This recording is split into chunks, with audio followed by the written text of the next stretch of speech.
নমস্কাৰ আজি 16 এপ্ৰিল অসমৰ লগতে ভাৰতৰ বিভিন্ন প্ৰান্তৰ পৰা ৰাতিপুৱাৰ কেইবাটাও খবৰ আহি পৰিছে এই মুহূৰ্তে জনাইছো এটা ব্ৰেকিং নিউজ নিৰ্বাচনী আচৰণ বিধি উলংঘাৰ অভিযোগত প্ৰধানমন্ত্ৰী নৰেন্দ্ৰ মোদীৰ বিৰুদ্ধে দিল্লী উচ্চ ন্যায়ালয়ত আবেদন দাখিল ভগৱান আৰু পূজাস্থলীৰ নামত ভূত বিচৰাৰ অভিযোগত আবেদন দাখিল কৰিছে প্ৰধানমন্ত্ৰী নৰেন্দ্ৰ মোদীৰ বিৰুদ্ধে আনন্দ এছ জুন্দলে নামৰ এগৰাকী অধিবক্তাই দাখিল কৰিছে এই আবেদন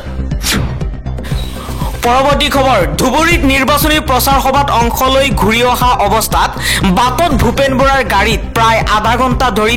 তন্নকৈ তালাচী আৰক্ষীৰ বিপৰীতে বিজেপি দলৰ নেতা মন্ত্ৰীৰ গাড়ীত তালাচী নচলোৱাৰ অভিযোগ কংগ্ৰেছ সভাপতি ভূপেন বৰাৰ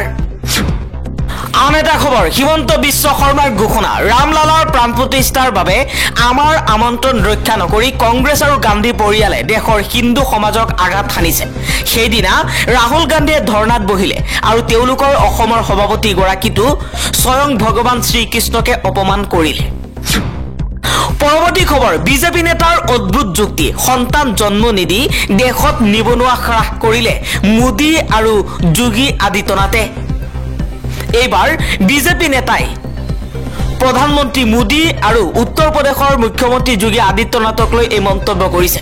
এগৰাকী বিজেপি নেতাই কৈছে যে সন্তান জন্ম নিদি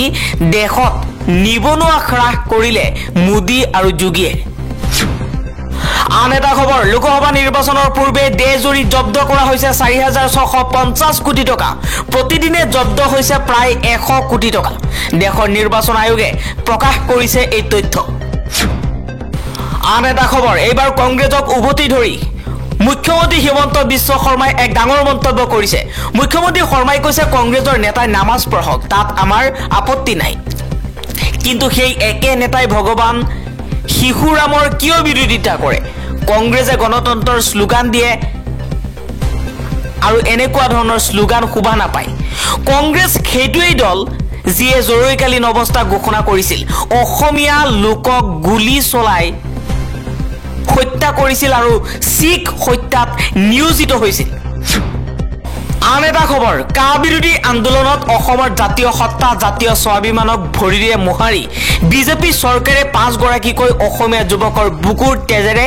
ৰাঙলী খেলা কথা আমি পাহৰা নাই আৰু ৰাইজে নাপাহৰে সঠিক সময়ত সঠিক উত্তৰ দিয়াৰ সময় আহি পৰিছে বুলি মন্তব্য কৰিছে অসম প্ৰদেশ কংগ্ৰেছ পৰৱৰ্তী খবৰ বাগানীয়াসকলৰ যিমানবোৰ আইন আছে কংগ্ৰেছ চৰকাৰৰ দিনতে অনা বিজেপি চৰকাৰে কেৱল কা আইনহে আনিছে এবাৰ বিজেপিৰ বিৰুদ্ধে এই অভিযোগ গৌৰৱ গগৈ পৰৱৰ্তী খবৰ এইবাৰ প্ৰধানমন্ত্ৰী নৰেন্দ্ৰ মোদীৰ এক ডাঙৰ ঘোষণা প্ৰধানমন্ত্ৰী মোদীয়ে কৈছে মোৰ হাতত নিজা আঁচনি আছে ইয়াৰ বাবে কোনে ভয় খাবলগীয়া নাই মোৰ কোনো সিদ্ধান্ত কাকো দমন কৰিবলৈ লোৱা নহয় দেশৰ বিকাশৰ বাবেহে গ্ৰহণ কৰা হৈছে আন এটা খবৰ 2024 চনৰ লোকসভা নিৰ্বাচন মাছ মাংসৰ ওপৰত নহয় এই নিৰ্বাচনত নিবনুৱা আৰু মূল্য বৃদ্ধিহে বিষয় হ'ব অভিযোগ প্ৰিয়ংকা গান্ধীয়ে কৈছে বৰ্তমান বিজেপিয়ে লোকসভা নিৰ্বাচনক লৈ মেৰুকৰণৰ ৰাজনীতি আৰম্ভ কৰিছে ধৰ্মীয় ৰাজনীতি আৰম্ভ কৰিছে হিন্দু মুছলমানৰ ৰাজনীতি আৰম্ভ কৰিছে মাছ মাংসৰ ৰাজনীতি আৰম্ভ কৰিছে প্ৰিয়ংকা গান্ধীয়ে কৈছে এই নিৰ্বাচন মাছ মাংসৰ ওপৰত নহয় আমাৰ নিৰ্বাচন হ'ব নিবনুৱা আৰু মূল্য বৃদ্ধিৰ বিষয় লৈ আন এটা খবৰ উন্নয়নৰ ডাকডোল বজালেই এখন চৰকাৰ সফল নহয় অসমৰ মুখ্যমন্ত্ৰী ডক্টৰ হিমন্ত বিশ্ব শৰ্মাই এলাগি কৰা অসমৰ এজন ব্যক্তিক সহায়ৰ বাবে আগবাঢ়ি আহিল দিল্লীৰ মুখ্যমন্ত্ৰী অৰবিন্দ কেজৰিৱাল ডিব্ৰুগড়ৰ তাজল ইছলাম নামৰ ইছলামৰ জিয়ৰীৰ চিকিৎসাৰ সহায়ৰ বাবে আগবাঢ়ি আহিল কেজৰিৱাল চৰকাৰৰ স্বাস্থ্য বিভাগ কিন্তু অসমৰ মুখ্যমন্ত্ৰী হিমন্ত বিশ্ব শৰ্মাৰ চৰকাৰ নাহিল মুখ্যমন্ত্ৰী কেজৰিৱাললৈ পত্ৰ লিখাৰ পাছতে ব্যক্তিজনলৈ চিঠি আহিল দিল্লীৰ পৰা চিকিৎসাৰ বাবে নিৰ্ধাৰিত ব্যক্তিগত খণ্ডৰ হাস্পতালত ভৰ্তি কৰাৰ নিৰ্দেশ দিল্লী চৰকাৰৰ কিন্তু অসমৰ মানুহ হৈ অসমৰ চৰকাৰৰ পৰা সহায় নাপালে এইগৰাকী ব্যক্তিয়ে ডিব্ৰুগড়ৰ তাজল ইছলামৰ জিয়ৰীৰ চিকিৎসাৰ সহায়ৰ বাবে ওলাই আহিল দিল্লীৰ মুখ্যমন্ত্ৰী কেজৰিৱালৰ চৰকাৰ কিন্তু অসমৰ মুখ্যমন্ত্ৰীয়ে অসমৰ জীয়ৰীৰ চিকিৎসাৰ বাবে সহায়ৰ হাত আগবঢ়োৱা পৰিলক্ষিত নহ'ল। আন এটা খবৰ, অজিত কুমাৰ ভূঞাই এইবাৰ মুখ্যমন্ত্ৰী হিমন্ত বিশ্ব শৰ্মাক লৈ মন্তব্য কৰিছে। অজিত কুমাৰ ভূঞাই কৈছে গৌৰৱ গগৈয়ে যোৰহাটৰ কথা ক'ব আৰু মণিপুৰৰ কথাও ক'ব। কিছুদিন আগতে হিমন্ত বিশ্ব শৰ্মাই যোৰহাটৰ নিৰ্বাচনী সভাত ৰাইজক উদ্দেশ্যি কৰি এটা প্ৰশ্ন সুধিছিল। প্ৰশ্নটো হৈছে যোৰহাটবাসীয়ে যোৰহাটৰ কথা কোৱা সাংসদ বিচাৰে নে মণিপুৰৰ কথা কোৱা সাংসদ বিচাৰে?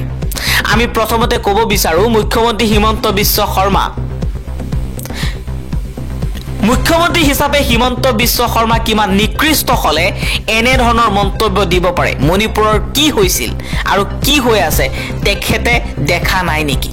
নিজৰ ল'ৰাৰ জন্মদিনত পোলা মাংস খুৱাই ভিডিঅ' আপলোড কৰা হিমন্ত বিশ্ব শৰ্মাই মণিপুৰৰ হাজাৰ হাজাৰ ল'ৰা ছোৱালী যে ঘাতকৰ বলি হৈ প্ৰাণ দিবলগীয়া হৈছে সেয়া দেখা নাই নেকি? মহিলাক নগ্ন কৰি পেৰেড কৰিছে মণিপুৰত, সেয়া মুখ্যমন্ত্ৰীয়ে দেখা নাই নেকি? কিমান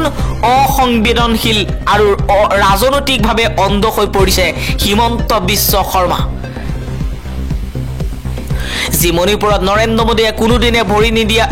দিয়াৰ প্ৰয়োজন বোধ নকৰিলে। সেই মণিপুৰৰ কাৰণে গৌৰৱ গগৈয়ে সদনত মাত মাতিছে, অথচ মণিপুৰত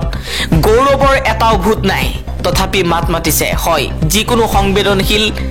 সামান্য হলেও হৃদয় থকা মানুহেই মণিপুৰৰ ঘটনাৰ বিৰুদ্ধে প্ৰতিবাদ কৰিব। সাংসদ ৰাজপথত সমগ্ৰ বিৰোধী শিবিৰে মণিপুৰৰ ঘটনাৰ বিৰুদ্ধে প্ৰতিবাদ কৰিছে। প্ৰতিবাদ কৰি বিৰোধী সাংসদ সংসদৰ পৰা বহিষ্কৃত হ'বলগীয়া হৈছে। যোৰহাটবাসীৰ ভাগ্য,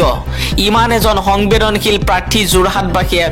ভোট দিবলৈ সুযোগ পাইছে। সাংসদৰ কাম কেৱল দুটামান ৰাস্তা ঘাট নিৰ্মাণ কৰাই নহয়, এক বিশ্বজনীন চিন্তাৰেও বাট বুলিব লাগিব। সাংসদ তপন গগৈয়ে ৰাস্তা ঘাট কেইটা বনাব নোৱাৰিলে বেলেগ আৰু কি চিন্তা কৰিব? অজিত কুমাৰে কৈছে যে গৌৰৱ গগৈয়ে যোৰহাটৰ বাবেও মাত মাতিব লাগিব আৰু মণিপুৰৰ বাবেও মাত মাতিব লাগিব। মণিপুৰৰ ঘটনা ভাৰতৰ দৰে ৰাষ্ট্ৰ এখনৰ বাবে এক সোনকালে শুকাই নোযোৱা ঘাঁ।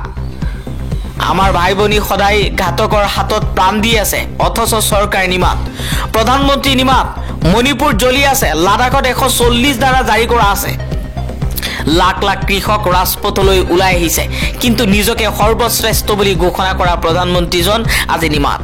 এইবোৰ ঘটনাত যদি একো মাত মতাৰ প্ৰয়োজনেই নাথাকে, তেন্তে তেওঁ কোনখন ভাৰতবৰ্ষৰ কাহিনী আমাক শুনাই থাকে? হিমন্ত বিশ্ব শৰ্মাৰ দৰে কেৱল নিজৰ আৰু পৰিয়ালৰ কথা ভবা নিজ মনোবৃত্তিৰ হলে গৌৰৱ গগৈয়ে জাতিৰ মান ৰাখিব নোৱাৰে। ভৱিষ্যতৰ বাবে আমাক সংবেদনশীল, মূলসুঁতি, প্ৰান্তীয় সকলোৰে কথাত নিজৰ মত প্ৰকাশ কৰা নেতা লাগে। অসংবেদনশীল আৰু কেৱল নিজৰ পৰিয়ালৰ কথা ভবা মানুহৰ স্থান যোৰহাট তথা অসমত নাই।